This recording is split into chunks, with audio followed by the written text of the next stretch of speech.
شروع کرتا ہوں اللہ عز و جل کے بابرکت نام سے جو بڑا مہربان اور نہایت رحم والا ہے۔ معزز دوستو، آپ تمام دیکھنے اور سننے والوں کو السلام علیکم۔ میں ہوں ارمان اسلم اور آپ دیکھ رہے ہیں ہمارا یوٹیوب چینل وائس آف ارمان۔ ناظرین، آج ہم جس ہستی کے بارے میں بات کریں گے اس ہستی کا نام ہے حضرت آدم علیہ السلام، جن کا لقب صفی اللہ ہے، یعنی اللہ کا خالص یا اللہ کا چنا ہوا۔ اللہ پاک کے پہلے نبی حضرت آدم علیہ السلام کو جب جنت سے زمین پر بھیجا گیا تو حضرت آدم علیہ السلام نے زمین پر پہلا قدم کہاں رکھا تھا، اور آپ علیہ السلام جنت سے کیا چیزیں ساتھ لے کر آئے تھے، اور آپ علیہ السلام نے زمین پر پہلا قدم رکھنے کے بعد پہلی فرمائش کیا کی تھی۔ آج کی اس ویڈیو میں ہم اسی موضوع پر بات کریں گے، لیکن اس سے پہلے آپ سے گزارش ہے کہ ہماری ویڈیو کو اینڈ تک ضرور دیکھیے گا اور لائک، سبسکرائب اور شیئر ضرور کر دیجیے گا۔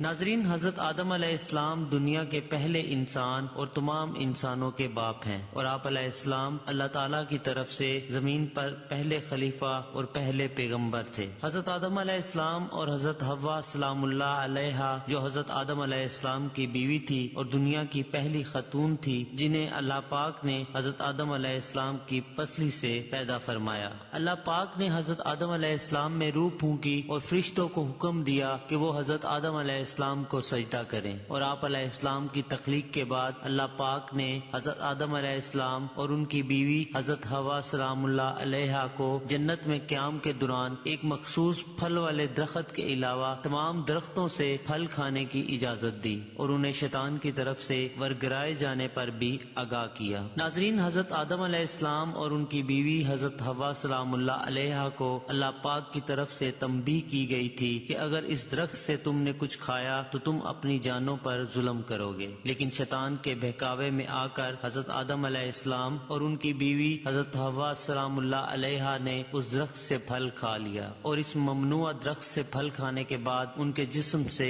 جنتی لباس اتر گیا، اور اللہ پاک نے آپ دونوں کو جنت سے نکل جانے کا حکم دیا، اور اس طرح حضرت آدم علیہ السلام اور ان کی بیوی حضرت حوا سلام اللہ علیہا کو جنت سے زمین پر اتار دیا گیا، جس کو اللہ پاک نے قرآن مجید میں کچھ یوں ارشاد فرمایا ہے، لیکن شیطان نے ان کو بہکا کر وہاں سے نکلوا ہی دیا، اور ہم نے کہہ دیا کہ اتر جاؤ، تم ایک دوسرے کے دشمن ہو، اور ایک وقت مقرر تک تمہارے لیے زمین میں ٹھہرنا اور فائدہ اٹھانا ہے۔ ناظرین، قرآن مجید کی آیات کی روشنی میں جب حضرت آدم علیہ السلام اور حضرت حوا سلام اللہ علیہا کو اپنی غلطی کا احساس ہوا تو آپ دونوں نے توبہ کی اور خدا سے بخشش کے طلبگار ہوئے۔ اللہ پاک نے ان کی توبہ قبول فرمائی، لیکن ان کی خطا ان کے جنت سے نکلنے کا باعث بنی، اور آپ دونوں اللہ پاک کے حکم سے زمین پر اتار دیے گئے، اور آپ دونوں پر ایک نئی زندگی کا آغاز ہوا۔ اللہ پاک نے حضرت آدم علیہ السلام کو زمین پر خلیفہ بنا کر نبوت سے نوازا۔ ناظرین، جب حضرت آدم علیہ السلام کو جنت سے زمین پر اتارا گیا تو آپ نے سری لنکا کے ساندیپ نامی پہاڑ پر اپنا پہلا قدم رکھا، جبکہ کچھ لوگوں کے مطابق آپ علیہ السلام کو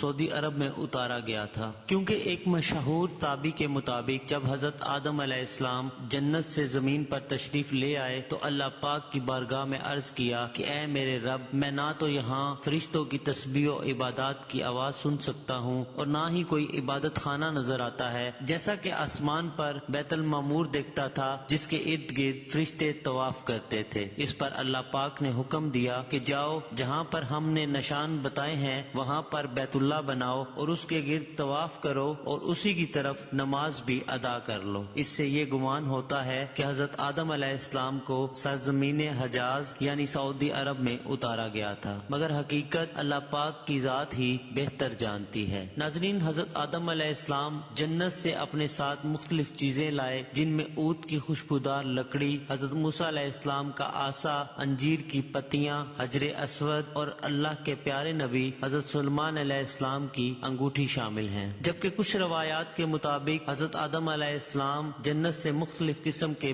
بیج اور 3 قسم کے پھل اور حجر اسود وہ سیاہ پتھر جو اب خانہ کعبہ میں لگا ہوا ہے، اور وہ عصا جو بعد میں حضرت موسیٰ علیہ السلام کے ہاتھ میں آیا جس کی لمبائی 10 گز تھی، اپنے ساتھ لے کر آئے تھے۔ اس کے علاوہ کچھ سونا چاندی اور کچھ کھیتی باڑی کے اوزار اور کچھ لوہے کے اوزار بھی حضرت آدم علیہ السلام جنت سے اپنے ساتھ لائے تھے۔ ناظرین، اس کے علاوہ 3 قسم کے جنتی میوے آپ علیہ السلام اپنے ساتھ لائے۔ ایک میوہ وہ جو پورا کھا لیا جاتا ہے، اور دوسرا میوہ وہ جن کا اوپر والا حصہ کھایا جاتا ہے اور گٹھلی پھینک دی جاتی ہے، جبکہ تیسرا میوہ وہ جن کا اوپر والا حصہ پھینکا جاتا ہے اور اندرونی حصہ کھا لیا جاتا ہے۔ ناظرین، امید کرتے ہیں کہ آپ کو ہماری آج کی ویڈیو پسند آئی ہوگی۔ ملتے ہیں بہت جلد ایک نئی معلوماتی ویڈیو کے ساتھ۔ اللہ پاک ہم سب کا حامی و ناصر ہو۔